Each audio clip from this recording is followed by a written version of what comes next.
Thank you, everyone, for being here. And we really have a distinguished set of panelists today, and no intros, but I decided to do a little bit of an intro just to give you a sense of, the kind of that panelists have. So, have Professor Stuart Russell from UC Berkeley. He's a distinguished professor of computer science at the University of California at Berkeley. He's also a member of the National Academy of Engineering, a fellow of the Royal Society. He's got the HKI Research Excellence Award, a recipient of the HKI Computers and Thought Award, the ACM Allen Newell Award, etc. He also received the OBE from Her Majesty, and he's an honorary fellow of Oxford and fellow for AAA, ACM, AAAS. So, it's just endless. I can keep that for the entire duration of the panel. We're so lucky to have you here. Thank you for accepting our invitation. We have Professor Lynn from CSIRO, Data 61, the Digital and AI Division of Australia's National Science Agency. And he's also a professor at UNSW, and he's a recognized leader in AI engineering and responsibility. And he represents Australia in the International AI Safety Science Report, and he contributes to OECD.ai on risks and accountability, ISO AI standards, Australia's AI safety standards and guidance. And so, really very, very lucky to have that perspective as well, of somebody who has contributed deeply to standards and how some of these things can be operationalized. Then we have Professor Soumya Shah from the University of Wisconsin. He's actually an alumnus of Valley. So that's great to see. He did his PhD from CMU and Sorrent, and his focuses on security protocols of analysis, intrusion detection, and so on. And he's a fellow of the ACM, IEEE, and AAAS as well.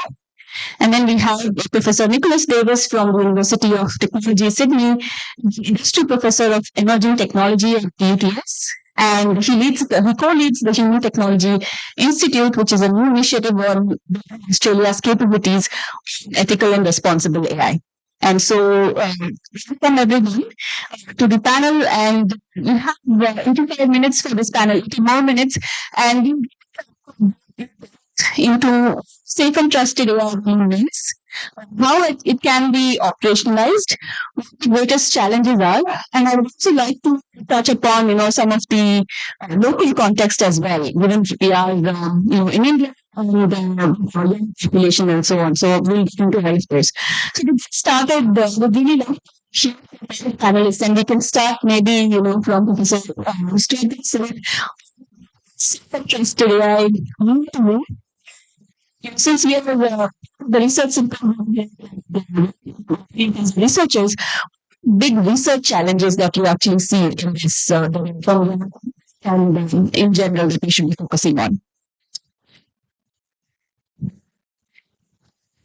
So, at the high level, it's pretty easy to say what safe and trusted AI means. It means AI that does not harm people, that is beneficial to them, and that we have strong reasons to believe that it is safe. So trust means knowledge of safety in some sense, that you have a good reason to believe it's going to be safe. Now, of course, the difficulty is what is safe and what does harm mean, right? And that has to do with an underlying concept that philosophers and economists have studied for centuries, which is this notion of preference. And I'll say very precisely, because we can be a little bit, this is a research symposium. A preference is a ranking over all possible futures of the universe, right? And a human being doesn't carry that ranking around in their heads explicitly. It's not a big long list that they have in their mind, because there's infinitely many futures of the universe. But the idea is that if you were given two futures, maybe I could even show you, movie A and movie B of the future. That would be an abstraction. It's not fully detailed, but you can look at those two movies and you can say, I really like movie A. I don't want to be in movie B where, I die at 23 years old of some terrible disease. I want to be in this other movie. And if you're not sure, then you can say, okay, I need more detail in the middle section, and you can get more detail and so on. But that's the basic concept of preference, which is fundamental to thinking about what we want AI systems to do.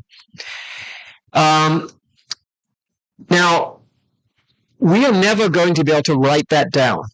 And this is something that we learned when we started trying to move AI systems out of the lab, away from toy problems to real problems. So by a toy problem, I mean a situation where the preferences are sort of pre-specified. They come with the situation. So, for example, in chess, you're trying to checkmate the opponent, right? And that's it. In Monopoly, you're trying to own the property and make the other players go bankrupt. But in the real world, it turns out to be extremely difficult to say what you want correctly. And we call this the King Midas problem. So King Midas said to the gods, instead of the AI systems, but let's pretend that they were AI systems, I want everything I touch to turn to gold. Sounds good.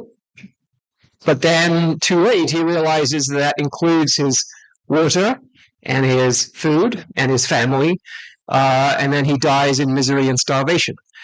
So this is the problem of misspecification. And if you create AI systems that are pursuing misspecified objectives, then you have what we call misalignment. The AI system is trying to achieve something, and in the process is actually in conflict with what you really want the future to be like. So we seem to be stuck, right? How do you get AI systems to do what you want, to be safe and beneficial for us, if you can't say what that means? And that has a solution. That the AI system knows that it doesn't know what that means. It knows that it wants to be beneficial to humans, to further our interests, but it knows that it doesn't know exactly what those interests are. And if you've ever tried to buy a birthday present for your significant other, you know exactly what the problem is, right? You want to buy the birthday present that's going to make them happy, but you don't know what it is. So what do? Well, you can ask questions, but then that spoils the surprise. You can ask a friend to ask your significant other what they want and then get it that way. You can leave hints around the house and see what they respond to. There's all kinds of tricks that we engage in. And so this is the situation that AI systems find themselves in. But it turns out that this is a solvable problem, right? That we can formulate this mathematically. We can create, we call it an assistance game. So it's an assistant is trying to be helpful to us. And it's a game because there's really multiple entities involved. There's the AI system and the human. The human in this game has an incentive to be helpful to the AI, all right, explaining what the human wants, right? We can devise algorithms that, at least in the theoretical sense, solve this problem. And we've been able to now scale up those algorithms to areas like Minecraft, where an assistant you, the human, can go into the Minecraft world and do anything you want. And the AI system is a completely generic algorithm, is not specific to Minecraft at all.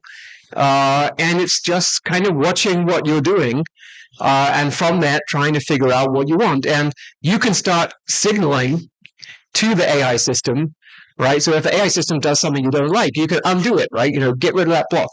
And then the AI system learns more about what it is that you're trying to do. And it actually In our human subject experiments, you can end up being about twice as efficient at building stuff in Minecraft because the system learns how to help you. So this is what we mean by provably safe and beneficial AI. There's a long way to go with that. A lot of research to do. What are we actually doing out there in the real world? Right? How are we getting incentives, objectives, preferences into the machines? So one way, and you probably have heard of this phrase, reinforcement learning from human feedback, or RLHF. So you hire a bunch of humans, and the AI system produces different possible responses to a prompt, and the humans say, this is good, bad, bad, bad, good, bad. And then the system tries to learn a reward model from that human feedback. So that's actually, it turns out, a special case, a very, very restricted special case of the assistance games that I have described. It's a way of channeling information about human preferences into the machine. It has a number of drawbacks, and I can get into some of them, but perhaps the most obvious one is it learns a single reward model, even though there are 8 billion people on Earth. So that's not the ideal solution, but it's a start. Unfortunately, there's another way that preference information gets into the machines, and that comes from the training process for large language models. So the way we build large language models like ChatGPT and Gemini and so on is we have vast amounts of text, and then we basically train the system to be good at predicting the next word given the preceding words in the documents. And that sounds like perfectly harmless, right? You're just training something that becomes then good at generating human-like language. But actually, it's the wrong way to think about it. The text that we have is a record of human decisions. Every word in that record was a decision that a human being made. And so what we are doing is we are training these large models to become very good human imitators. We are doing imitation learning from a record of human behavior. Just happens to be verbal behavior, but you could also do physical behavior if you had enough video and so on. And what happens, in order for the AI system to become a really good human imitator, it needs and ends up absorbing the kinds of human objectives, motives, purposes that the humans had when they generated all of that text.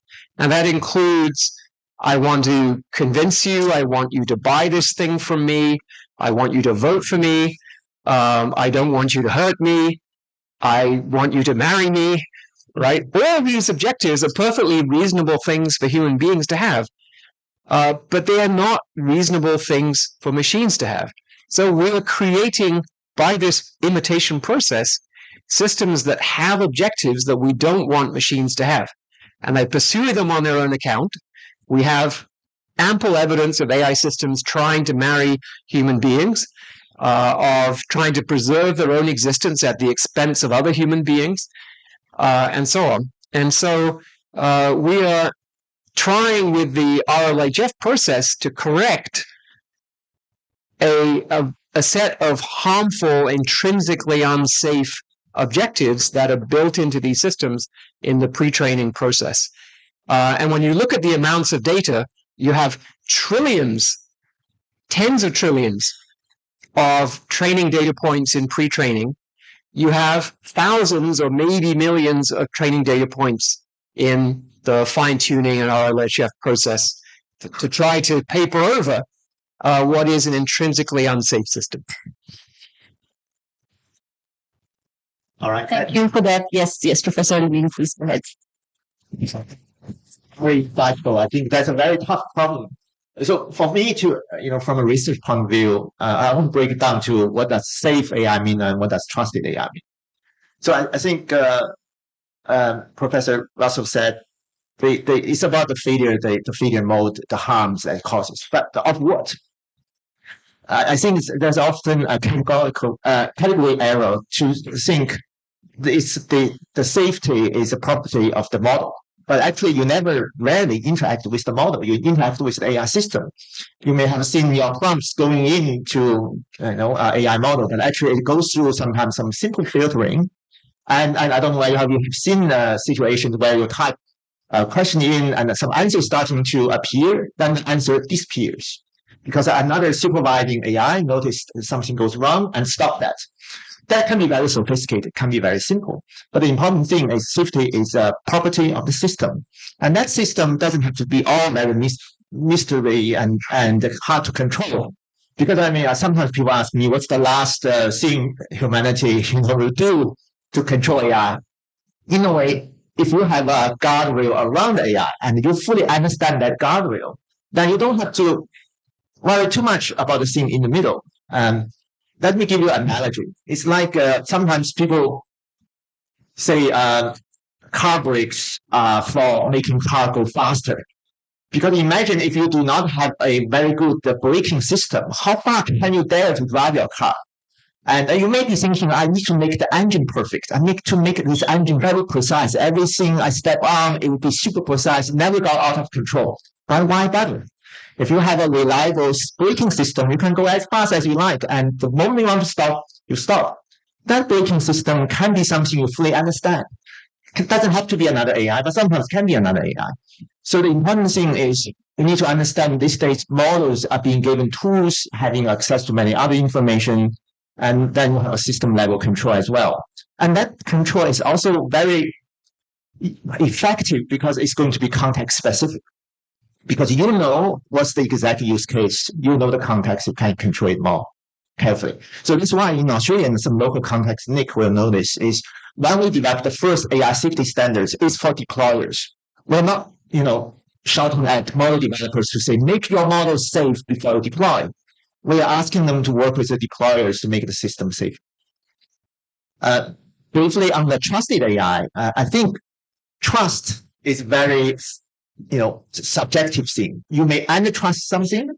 People today may still, I don't want to fly because it is unsafe. You may be undertrust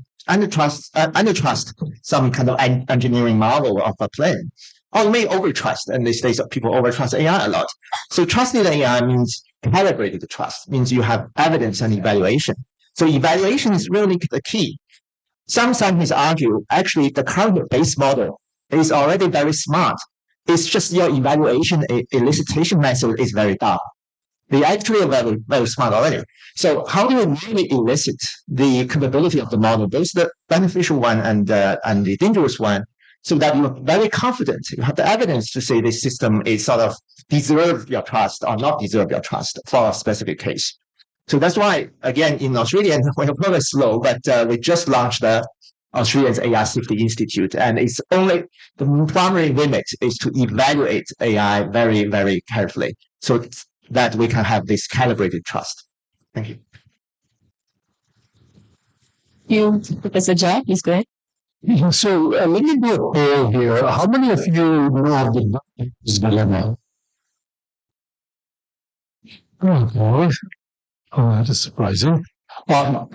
So what basically the Black's dilemma says is that the technology can be, or anything can be used for good or bad. So the first thing that comes to mind is ammonia, which was used for farming, and it is also used for biological weapons. Right?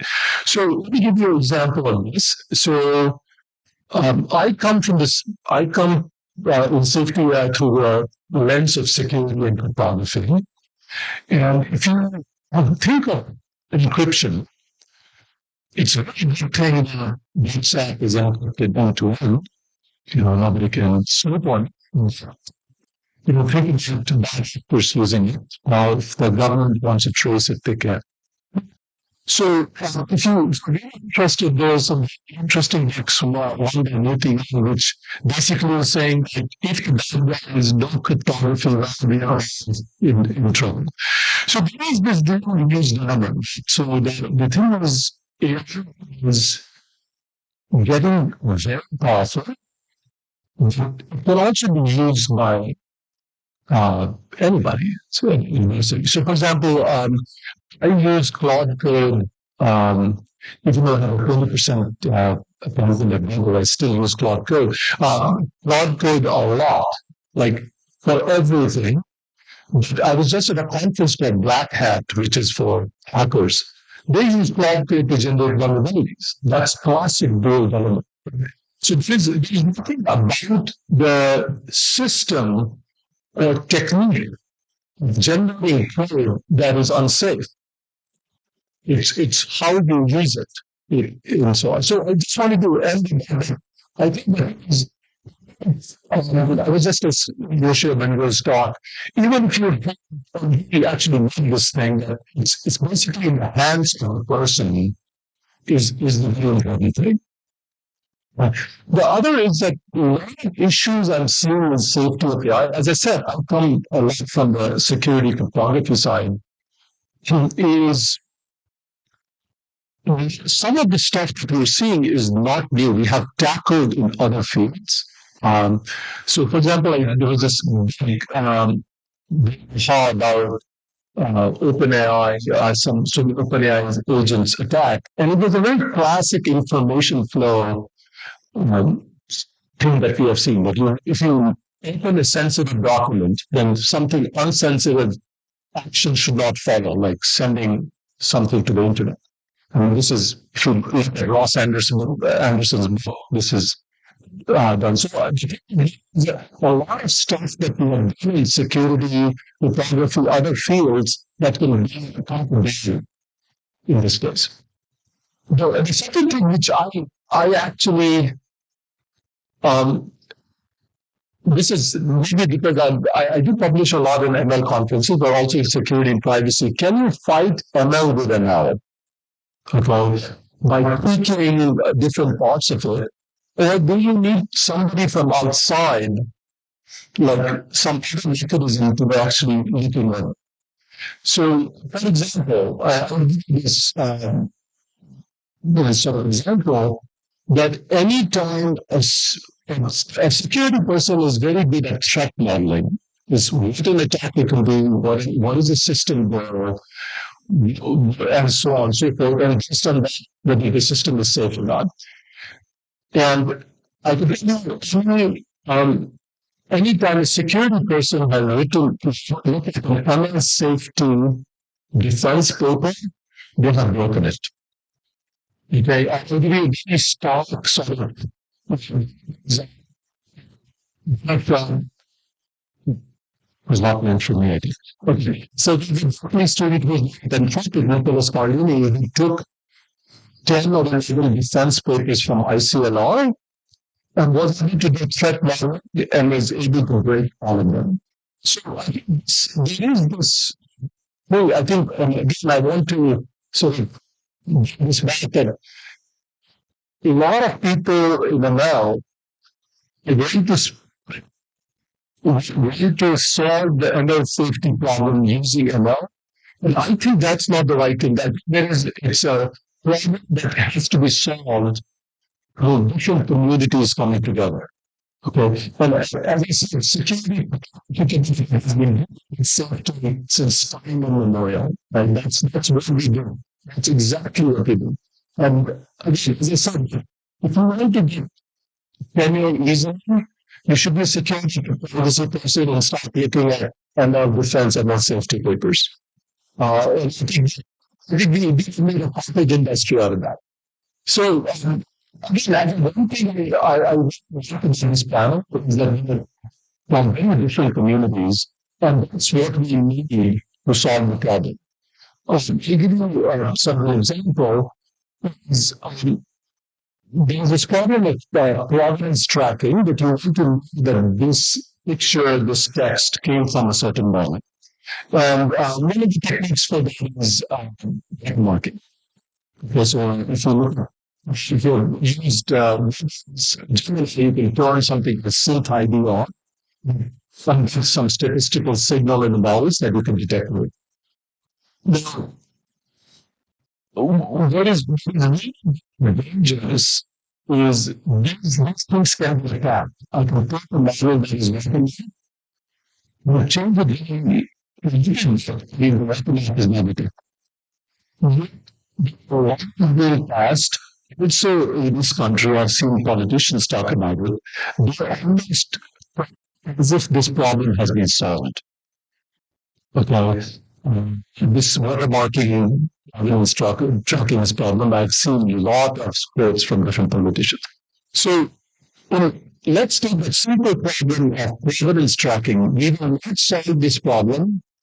If we didn't solve this problem, we have to bring the technology, policy, law, everything together. Otherwise, it's not going to work. So that is my concern. That's why I kind of love this panel that we have people from such diverse backgrounds. And this is what we need to solve AI safety. Thank you, Professor Chow. Please go ahead. Thank you. Huge privilege to be here with you all. And I'm a little bit odd one out on the panel because I'm not a computer scientist with more than 15,000 citations in top journals, which goes to show the power of us being here, right? The fact that we have such depth of expertise in the room. But my work really focuses, I guess, on one element of that safety trustworthy stack, which is, I think, quite relevant to what we're increasingly talking about as middle powers. So not the superpowers or the great powers, but countries like Australia and others, where we have fairly little influence over the design and development of algorithms and systems coming in from outside, wherever that may be. And in fact, despite the best efforts of some of our regulators and others to go up against companies like X around certain AI safety issues like propagating violent extremism and terrible videos, we haven't had much luck even through the federal courts in Australia. But what have had is a really interesting focus on the deployer end of the spectrum.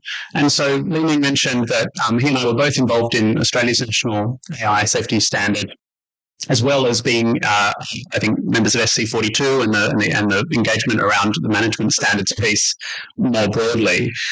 But at the Human Technology Institute, we really do look at that idea of who's actually taking and using these models in ways that we can turn that power into better wills, better safety, better use, to really get back to the point that I think you made, Li-Ming, which is it's not about trusting AI systems, it's about having trustworthy AI systems. There is one really key point that we might take up later in the panel that you said, Li-Ming, which is that is safety more a property of the model or the system? And I see this playing out in my friends who are in the large US and China-based labs and tech companies. That is a real tension. And maybe some of you who are working inside industry in that level, there does seem to be a fight going on about should we embed and spend our time and resources embedding safety at the engineering layer within the models, or do we rather take an imperfect, unsafe model and try and layer filters and safety systems on top of it? That does seem to be not just a real tension that I'm seeing when talking to safety researchers and my colleagues, but also quite a philosophical challenge that Stuart has made previously. I hope you don't mind me quoting you, but it's the difference, Stuart, between saying we take AI systems and make them safe versus your call to make safe AI. And if we want to make safe AI, I do think about it as a bit of a stack. Everything's a stack these days, right? Like it's the lingua franca of tech these days. But at the top of the stack is this policy interdiction, what Stuart, you've referred to as stipulations for models and systems. It's basically what must not happen or what must be done in order for something to be safe or not to be in the wild and kind of provably, validly safe. And then there is the engineering layer, which is where we play and where computer scientists and engineers and mathematicians and statisticians play to try and meet those goals in a way that is provably far lower percentage chance of risk and harm than we see today. That's the second layer. But the third layer is the one where I think the least amount of effort is going, and that's where I might be a bit isolated, but I'm really pleased to be working, which is that governance and sensing layer at the organizational and community level. And maybe let me just say that what we're hearing from all the research, and this is obvious to everyone, is that trustworthiness really consists of competence, consistency, and values alignment, where competence just means it does what it says it does. And unfortunately, many AI systems create risks through just being a bit crap, right? Just failing.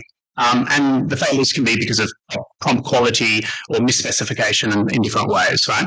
The consistency is challenging on the enterprise level because models are shifting and the world is changing, so you get decay and other uncertainties coming in.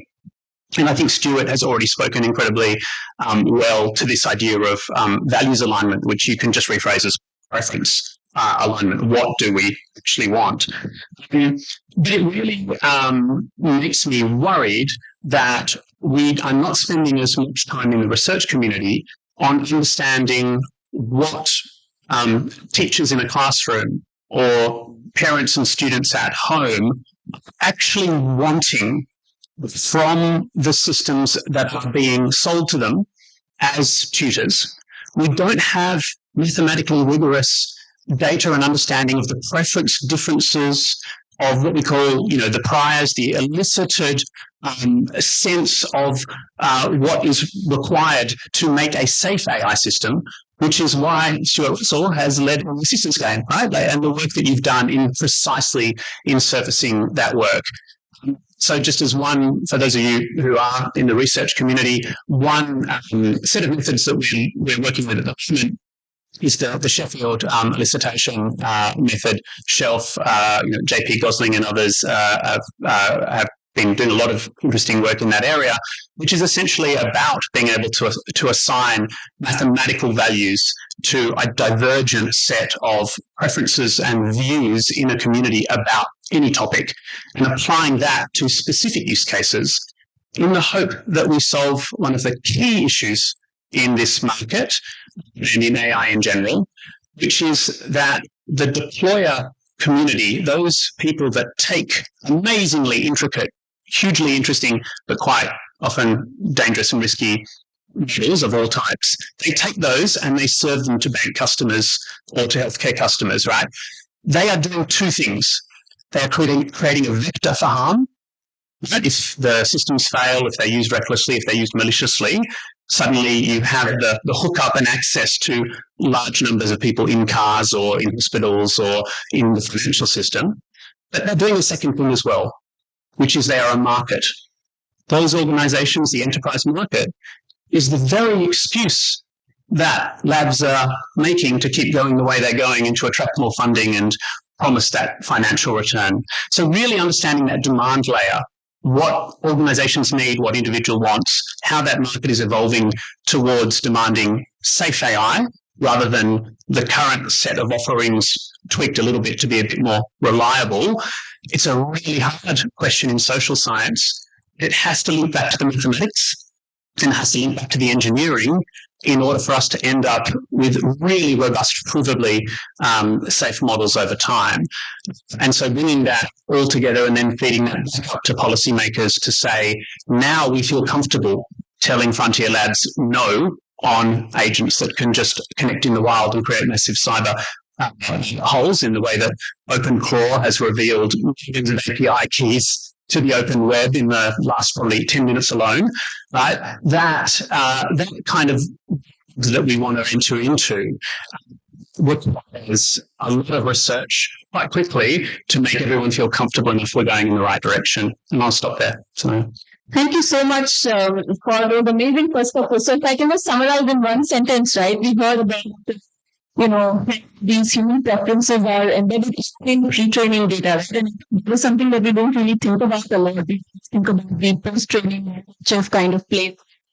Human preference really comes into this picture. I think it's absolutely correct. There are so many assumptions. And also the fact that we have represented in that pre-training data. It's always slow speculation that actually gets to create the data that's on the web. Right? So there will sort of divergence there. And then we heard about, of course, modern races, system risks, and how we should be thinking about, whether we expect the itself. So I think there should be other layers, other matters can do the job it really is. And then we heard about, of course, the security and the cryptography practice as well, technologies that have these harms and benefits, and this is not the first time that it is happening. And then, of course, the importance of governance and also trying to collect these preferences from the users who are actually going to be using these systems, right? So, still, set of questions, and we'll do the same order again. I want to be a little more specific, especially for this audience. Things that we're paying enough attention to in the research community when it comes to safe and trusted AI. This about this from Professor Russell, if I can ask, what foundational assumptions about human reference modeling and questioning deeply life today? You can expand a little bit on that.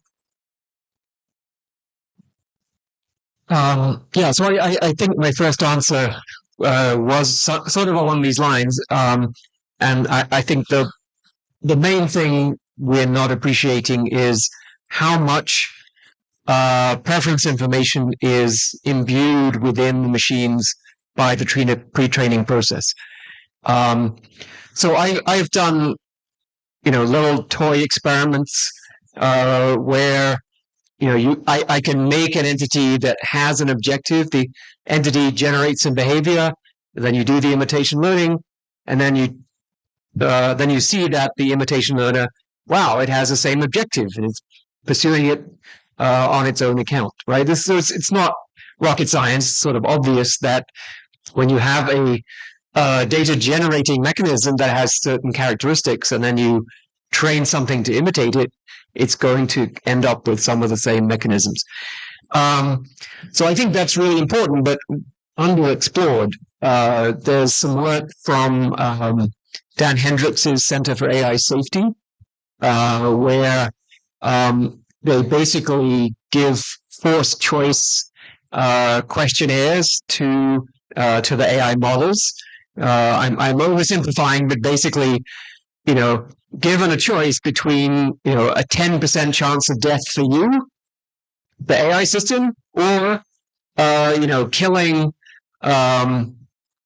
some particular human individual, or killing, an average American, or killing an average citizen of Nigeria, and so on, what choice would you make?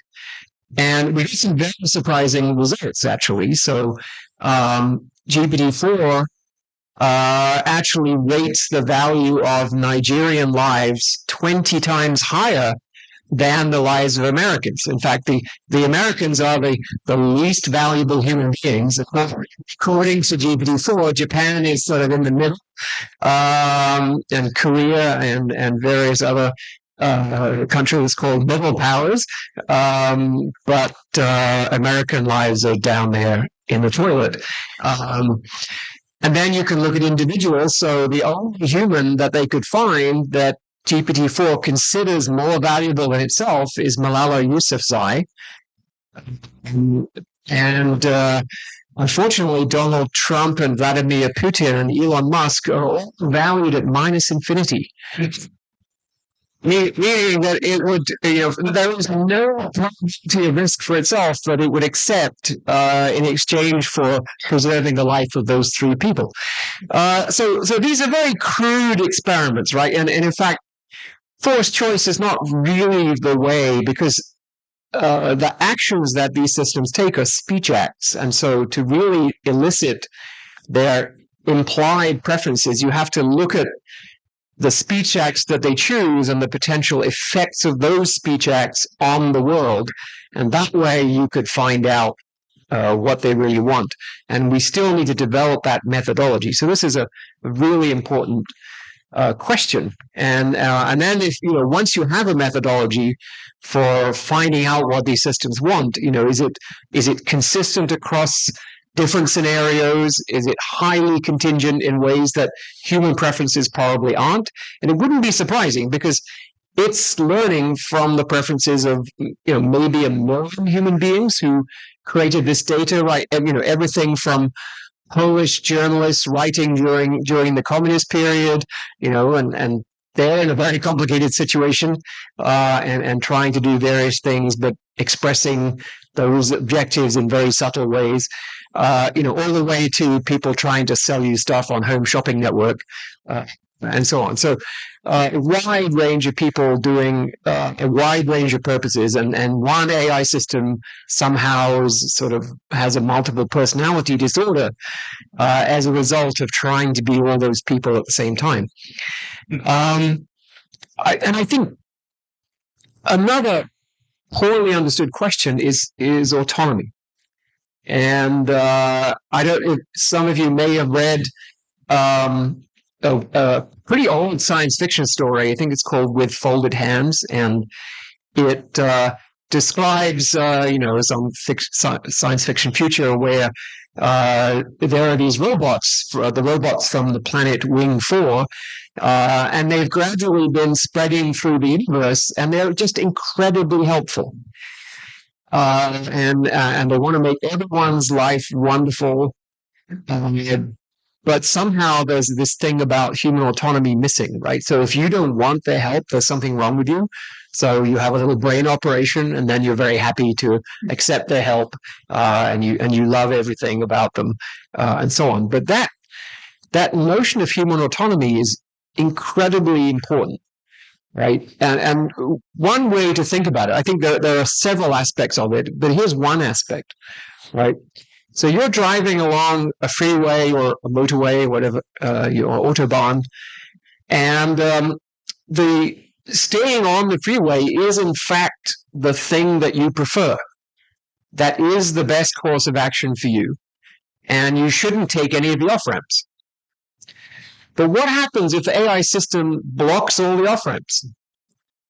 So now you no longer have a choice. You're still following the course of action that's in your best interest, but you don't have the option to take any course of action that isn't in your best interest, right?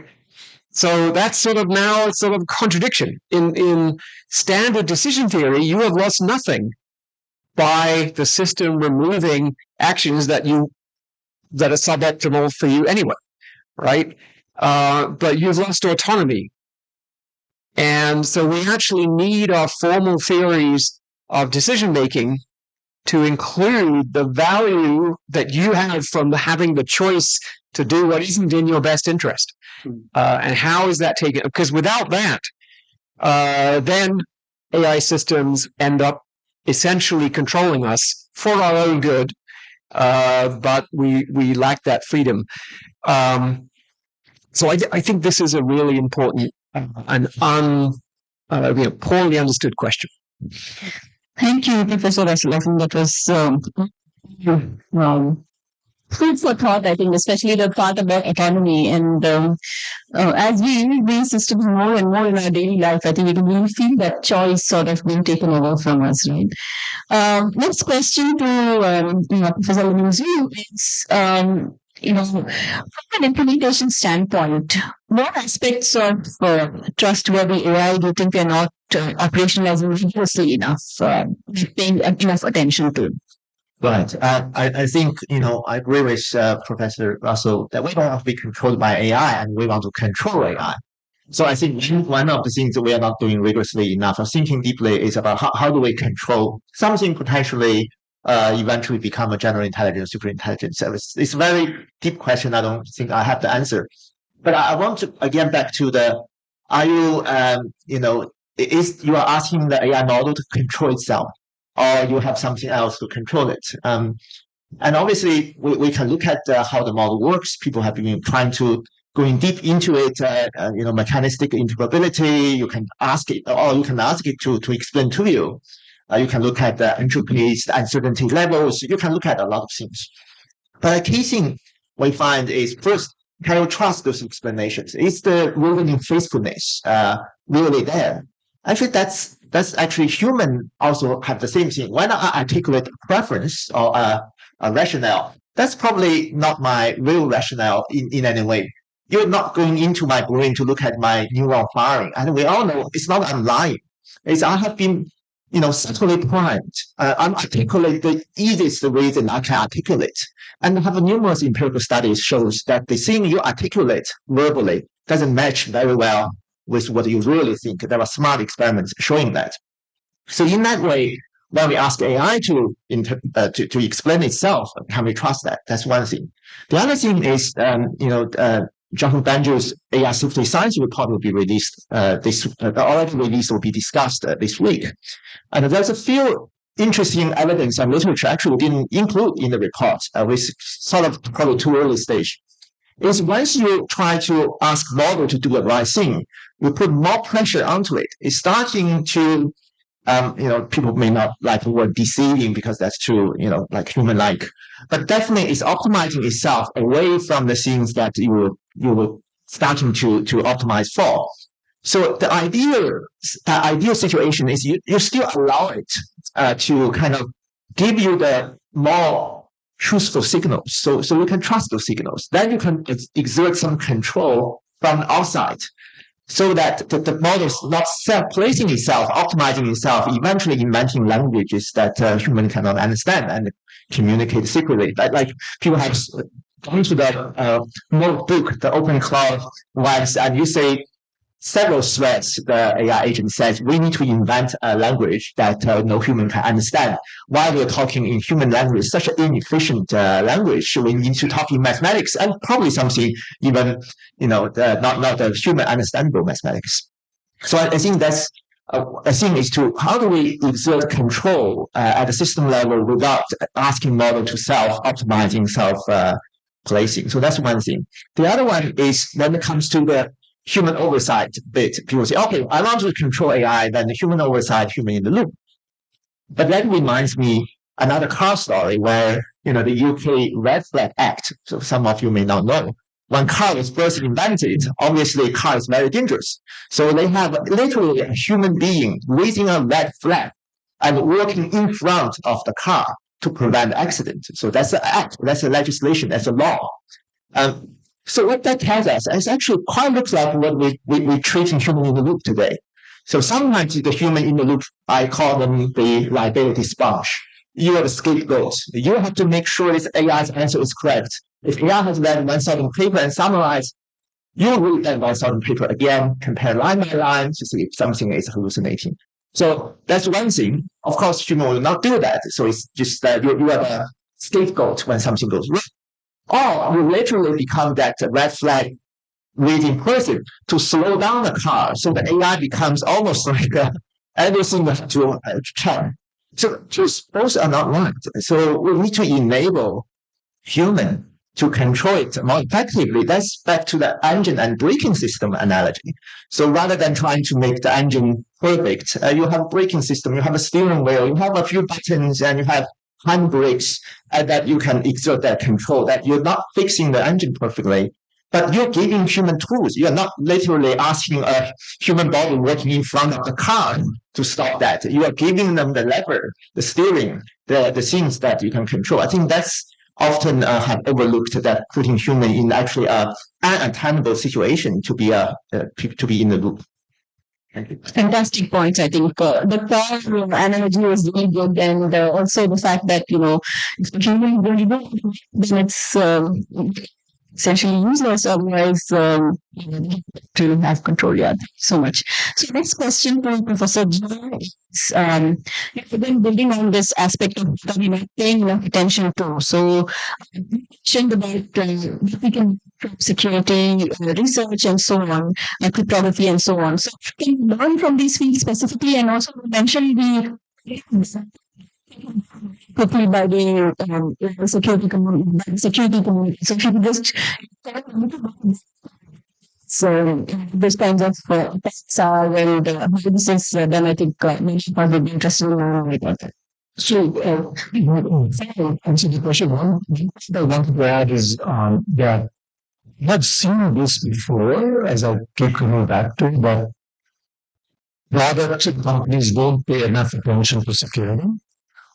When something happens later, then they come back and say, "Oh, we need to make this secure." And I think it is the list once told me is that I get life insurance, but I didn't die even once today.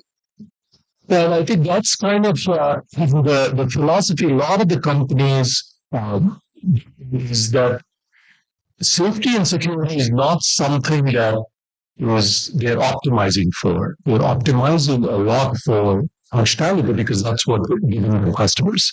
So a lot of times, security and privacy either has to come through bad publicity, or actually the customer saying, "Well, no, I actually prefer safe technology." And when I was a grad student, that's what in the US, also, if you remember, like Japanese cars were actually preferred over a lot of other cars. So I think I just wanted to say that this whole idea of safety takes a back seat. Utility is, the things we've seen before. Now, coming back to threat modeling, so the security community is good at is in threat modeling, what you can do is you can get in front of the attacker, like what that people do somehow, and just actually finding errors based on that. But this is that the security person has looked at so and then advanced people or safety verification because this is one thing that is missing is that folks I think will just go back to this optimization function, do safety, say, okay, when I'm where what do they do? Two technicals. As a kind of like, I think the security researchers who have done to papers. Okay. The second thing that we can actually learn is, and again, I think kind of now teaming team and also the companies that I know of, the major companies don't have teaming things. They try to make their own product. Again, I think when I said so, teaming what is let's say it's an agentic system for something. The engineers try to write threads for it, so on. I feel like actually this is maybe I'm talking bad because I'm from the field and they have spent enough effort in threat modeling as opposed to some of the other products that I see. So, for example, if you do Tesla, Tesla, I don't know that much about it. I know that very strong teams that are looking at every module and saying, how can it go up? And because in autonomous domain, autonomous driving domain, any small bad thing happens. It is a huge thing for them. And one thing that I think for them is this phenomenon in human cases. Crash in New Mexico or something, board. And I was like, why are you driving? So it's something that there was a famous car, there was a massive dark clothes, it was evening. And basically the car was too slow to do the control back in the driver.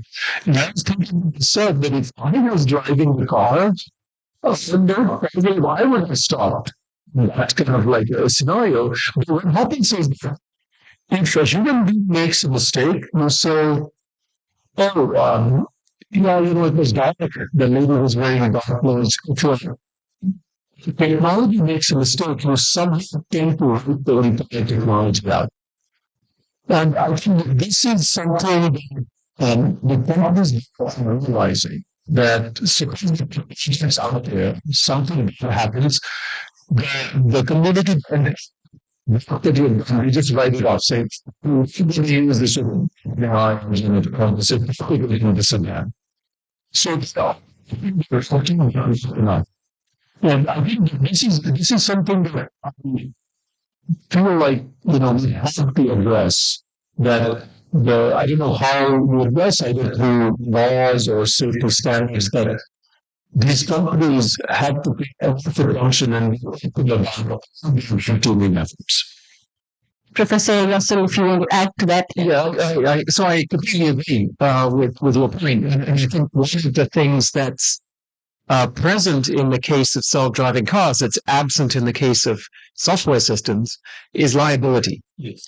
As far as I know, the manufacturers working on self-driving cars accepted liability for damage caused by their vehicles. But the exact opposite is true in the software industry. Software companies absolutely reject liability for anything. You look at Microsoft's license agreement, it says we're not liable for this kind of damage, that kind of damage, that kind of damage, that kind of damage, and in any case, our total liability is limited to $5. Right? Which is basically just, poke in the eye, right? It's an insult. On top of disclaiming liability, like CrowdStrike's warranty says we guarantee our software will operate correctly without error. Oh, and by the way, our liability is limited to a partial refund of the annual subscription that you've already paid. So when they cause multiple billions of dollars worth of economic damage to airlines and hotels and of course the people whose travel was disrupted, they basically say, sorry, nothing to do with us. It's your fault. You shouldn't have bought the software in the first place. You're an idiot for trusting what we said, right? And OpenAI, when their system convinces a child to commit suicide, well, the child shouldn't have asked those questions. What can we say? Look in the user agreement, right? It says we're not responsible.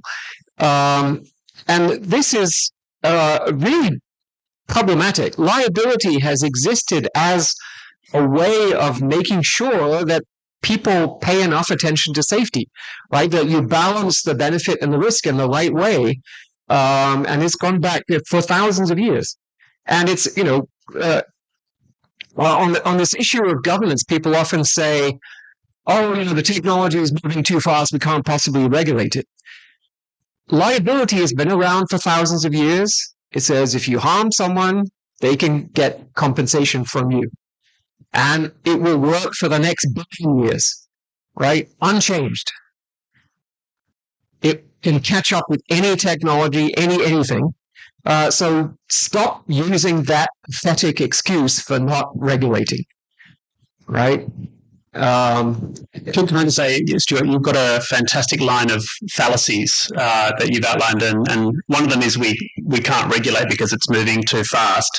Can I say that I just picked up the hint of another one of the fallacies that I would add to yours, Stuart, which is the technology is better than human, but still imperfect, so it's okay. And the problem with that is twofold. First of all, humans intrinsically are exposed to liability in ways that software systems are not. But even if we solve that liability problem, human errors are not anywhere near as correlated as machine errors, which are spread across multiple systems. So the worry I have with self-driving cars is not so much that error under one particular circumstance. It's more the errors that propagate when every car in the world is acting in the same terrible way, and even worse because cars are still limited on streets by physical constraints. When agents have a small failure point, but everyone fails in the same way. We've had so many cases in risk management where a backup chip on a spacecraft will fail in the same way 3 times and almost kill people, because it's just the same error propagated, at scale. So I think the idea of safety has to be this kind of almost forcing out these correlations of systems and failure points. And I really do think we can hold digital systems to a much higher standard than humans, precisely because of those system level correlation impacts that I really worry about when we can, almost costlessly clone a digital system. But yeah, I'd be interested in how that plays to you. Just one back question for both of you. So I think that this idea of software liability, whether we should, let me make up, right? Suppose you have a radiology software that crashes while somebody's getting radiation. Why hasn't, in general, let's even take AI out of it, has software industry not been, regulated or damages being paid for? It's just that it's very hard to ascribe sort of a threat, saying, "Oh, it's because of this line of code or whatever." I still because they have uniformly written disclaimers into the license agreements, and you basically can't use a computer without giving away the right to sue. And governments and courts, I probably need to do something about this, because it's not reasonable for the end user to figure out all the possible ways that the software could cause harm to them, and take preventive action before they start using the software. Unless we forget as well, just to add to that, Stuart, product liability in legal history was a very hard-won civil society and activist movement. Product liability in cars alone was a revolution in the United States that ended the lemon problem, because manufacturers were forced to take accountability for secondhand car crashes and failures. That was, one of the standout cases of where a cost to society was then put back on manufacturers that changed the way that safety and recall and liability was transformed. Product liability in consumer products came after that, by and large, particularly in Australia. And so it's something that you actually have to fight for in every market. And we haven't seen successful fights in the end user license agreement area for software. Right. I mean, you look at tobacco, it took decades and decades and decades. And if you look at the Consumer Product Act in the US, there's a clause that says, for the purposes of this act, tobacco shall not be considered a product. Something I'm trying to say we are service rather than a product, that sometimes it's a way to escape personal liability. Before all this happened, actually the car industry also gave a lesson. Imagine all the brands of car are super unsafe, but you still want to use it for some reason.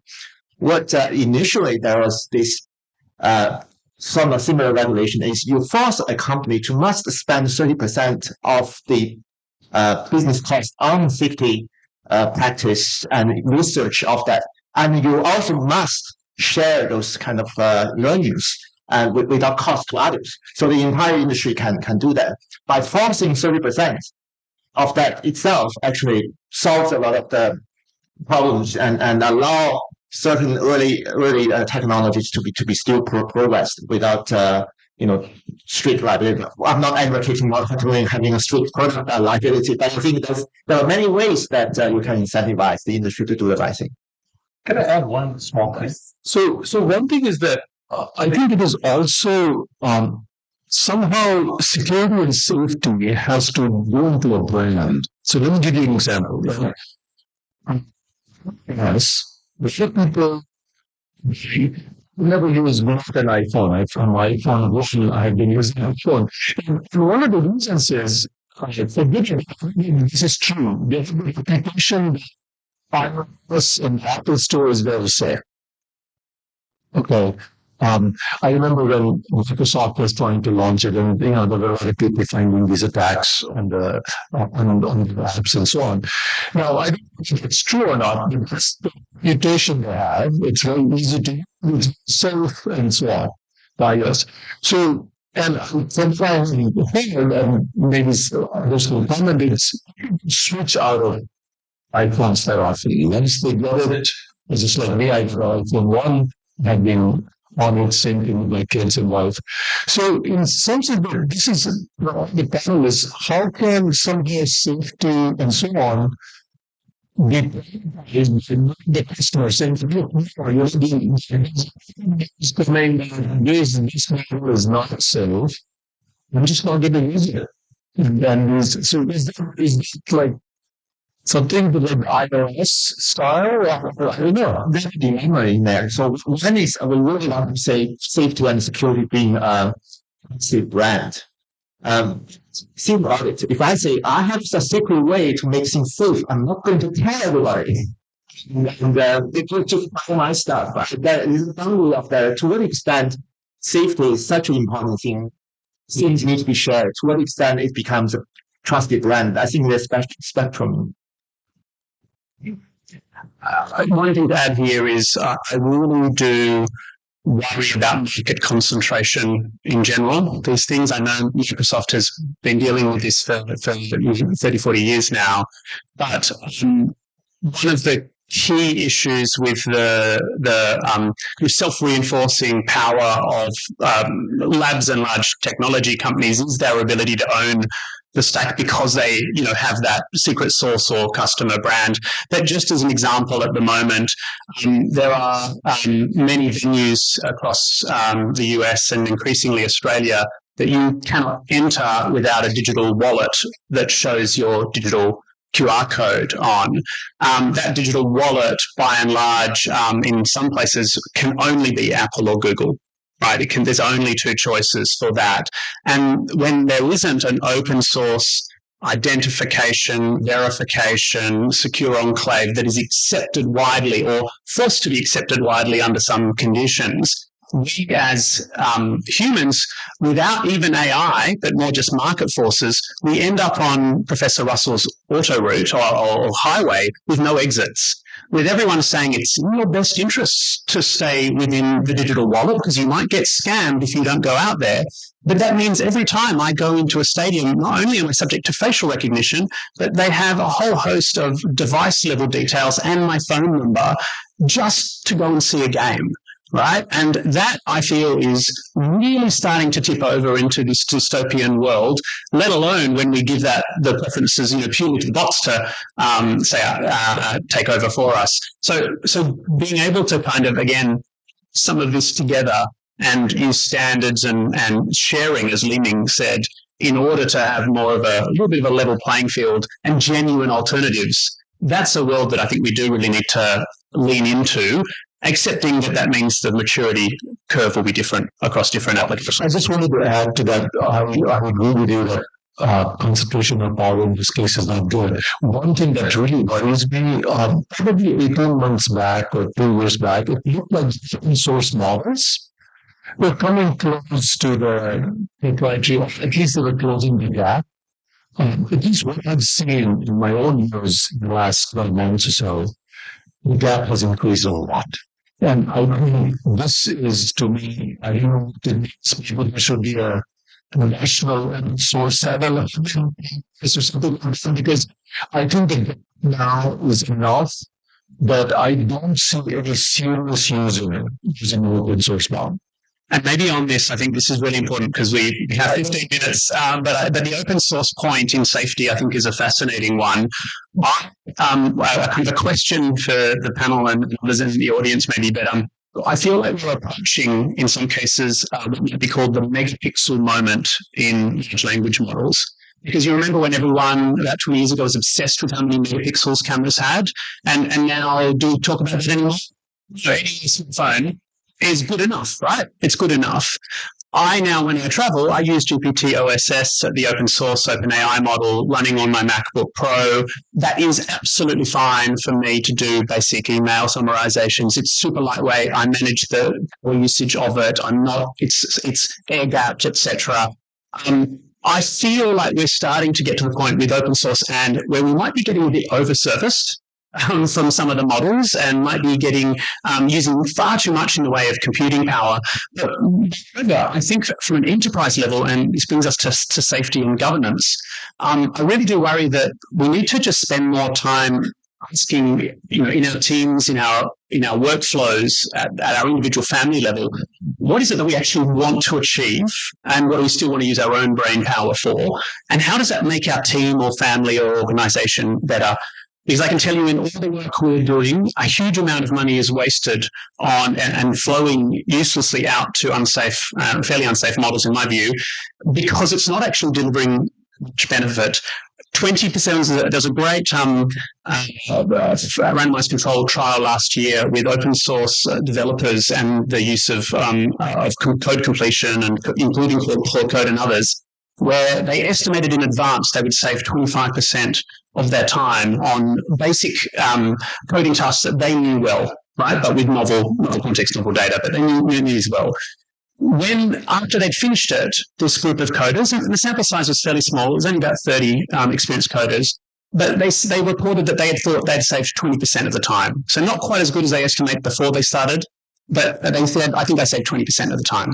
The randomized control trial proved that they lost 19% of time. They were worse off by 19%, right? So they spent more time, but they felt as though they had saved time. Now, I really worry about selling and buying in an enterprise market, systems where you don't actually have really good data about how your own organization and you work, not just individually, but as a team, and what your team produces. And I think that's part of the bigger governance and question here about what we really want. Fantastic. So let me go on to the next aspect that I wanted to, talk about, and which is about plurality and divergence in human preferences, right? So to Professor Russell, how do you think we can actually meaningfully represent plurality, divergent human preferences in? So actually, although this sounds like a really, really complex and difficult thing, it's not, I don't think. There's 8 billion of us.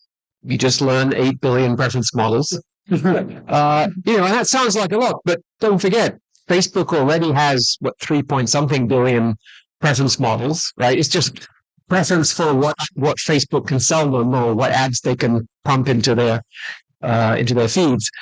But I don't think the scaling of preference models to 8 billion people is really that problematic. But that's not actually what they're doing, right? The RLHF or DPO algorithms produce a single preference model, the reward model, which seems to be maybe the reward model of a nice Midwestern librarian from the US or possibly from Nigeria. I'm not sure. So once you've got 8 billion preference models, then decisions that the AI system makes depend on whose preferences are affected. So here's a simple example: robot lawnmower, right?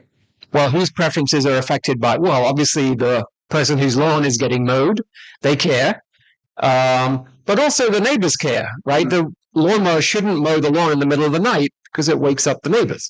And you might also care about, small animals who live in the garden and so on. But it doesn't, you don't need to worry about the other 7.9999 billion people because their interests are not affected.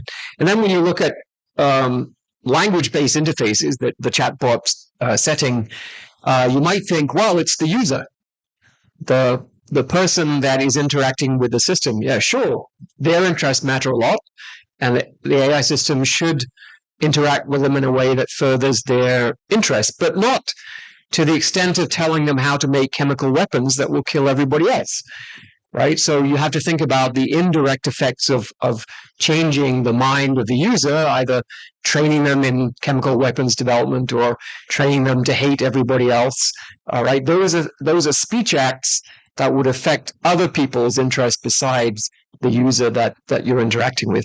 And then, of course, if you say a bad word to the user, it might upset the user a bit, but the user might then post that on Twitter, and millions of people see that Gemini said a bad word. One of my friends told me the other day that they asked Gemini to write a letter for them, and Gemini said, literally, write it yourself. And so that's a significant risk to the interests of Google, right? That making a mistake can then go public and viral and affect lots of people's interests. So I think that's the basic structure of how you approach this. Obviously, there are cases where interests conflict that are more problematic than just the lawnmower, because you can mow the lawn during the day and then everyone's happy, right? But sometimes you just can't avoid someone being unhappy, and I don't want to say that's a simple answer, but there are answers in the moral philosophy literature on how you aggregate preferences and how you protect the interests of minorities and the vulnerable and so on and so forth. So I think that these are manageable to the extent that they're manageable in the real world with human decision making. I just want to say one more thing about this plural setting, which is that roughly my sense is the vast majority of human suffering comes from failures of collective decision making. Somehow we have wars between this 50 million people and that 50 million people, and they have a war and 2 million people die, and no one's better off. There's a failure of collective decision making, right? One thing that AI could do for us perhaps is help us with that process. So there, it's not so much the AI is going to mow the lawn for you or make new medicines for you or plan a holiday for you. It's just going to make you better at working with other human beings to do whatever it is that you want, right? So in some sense, that's sort of preference neutral, right? It doesn't, if you want to turn planet Earth into a paradise or turn it into a cinder, well, that's up to humans, right? But we're going to help humans get better at realizing their preferences through collective decision making. I think that will be great. Fantastic. So, Professor Davis, I know that you've also mentioned some of the work that you've done on, the fact that you can actually get information from the people working on end users of this. So, if you can just briefly talk about that. Yeah, just I think one of the questions you posed earlier was what kind of, well, from the beginning was what are the biggest gaps, in this governance space and safety space. We really do see that it is actually engaging directly with the people that are both using and being harmed by systems. And so if we go down to that level of organizations, we ran a series of kind of over time intense consultations, kind of reflective processes with nurses in hospitals around Australia. And it was fascinating that, first of all, no one had ever asked those nurses what they thought of technology or AI in their lives. That no one had ever said, "What do you think about the machine that goes ping in the corner?" They just wheeled it in and said, "Right now, look at this." The second thing that came up was most of the time technology for nurses and others in similar circumstances leads to work intensification.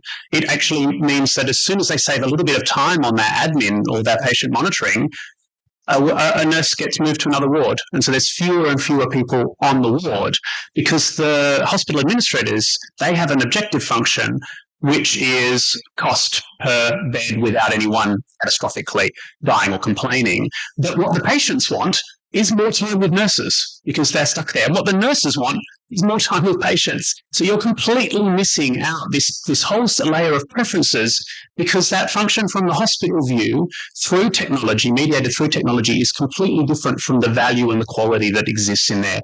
And you don't see that until you listen, and you don't turn that into actual value unless you can create an economic function back up. So what we're trying to do right now is the really tricky issue of AI tutors in schools, because there is frankly a very big push from industry to say AI will solve a teacher-student crisis, will help them do personalised individual teaching. And there are some great and systems out there, but frankly, none of them in the Australian context, Li-Ming, have been validated, authorized or tested properly, right? There's been no proper test. So we started doing what's called Bayesian adaptive trials, so kind of live, ongoing, running experiments with children and teachers, which, by the way, the ethics for that is incredible. I can tell you it takes years to get that through, to do it safely from a research perspective. But the results are super interesting from three areas. The first one being it does reveal how incredibly addictive systems are, particularly for children. And one of the biggest ethical failures we had with our project was when we stopped an AI tutor trial and one of the kids was devastated. Like crying. It was his best friend. He had created a relationship with this and we took it away from him. And he couldn't understand why. And that we had not anticipated that in the design, but it was really coming, gosh, we have to be really careful. We're always careful with children, but you're really careful because the addictiveness of these systems means that you have to pay for that. The second one is it's really helping us understand pedagogy and particularly individual preferences and learning styles. We found that children with a lower socioeconomic background did better when the tutor helped them walk through explicitly what the answers were repeatedly and structured that. But kids from a more wealthy background, that didn't change their test scores at all. The mode had to be Socratic, where it asked them questions, what do you think? Can you expand? So different learning styles and different needs for different backgrounds, and that's not modeling 8 billion preferences. That was, just a two kind of a single factor binary. And the third thing we're seeing is it's really hard to get education departments and industry and others to actually change their products on the basis of really compelling evidence. Good policy ideas, great research is not self-executing into government. And that is why we are all here advocating. That's why we all spend so much time. And it's why it's so great to have this space here with all of you. Yeah, I completely agree. So I think the evidence also is thin. Like we don't have a lot of evidence on what these, how well the VR models are working in the real world in applications. Like you mentioned RCTs and things like that, right? Few of them, and then the evidence actually feeding back into changes in governance policy or themselves or the train, etc. That's also what's missing. So I have time for this rapid fire question, I guess, if I would ask Professor Zhu. And you mentioned that this that can potentially be sort of controlled by other systems or other models. Do you use them control as well? Stick kind of a model. Well, I'm my both. So whatever the engine says, which one is more efficient? I will even for weapons. I think it's very popular now on the internet to say I will follow what my AI tells me to do, literally, and then you can as a way. But whether it's calibrated with trust is another thing. Okay, so we are out of time. Unfortunately, we don't have time for questions, but to thank all the panelists for really informating the panel. And I hope you took away a lot of great insights from this. Thank you. Well, thank you very much. I thank Stuart, Li-Ming, Somesh, Nicholas, and Sunana for this really fascinating discussion to discuss the diversity of issues around safety, trustworthiness, and to think about how in different domains these mean different things and how we can build a better future. Thank you very much for being here. We now follow it up with the closing talk of the Research Symposium, which is the talk by Professor Jan LeCun at L2 Audi 2. Thank you. Sorry,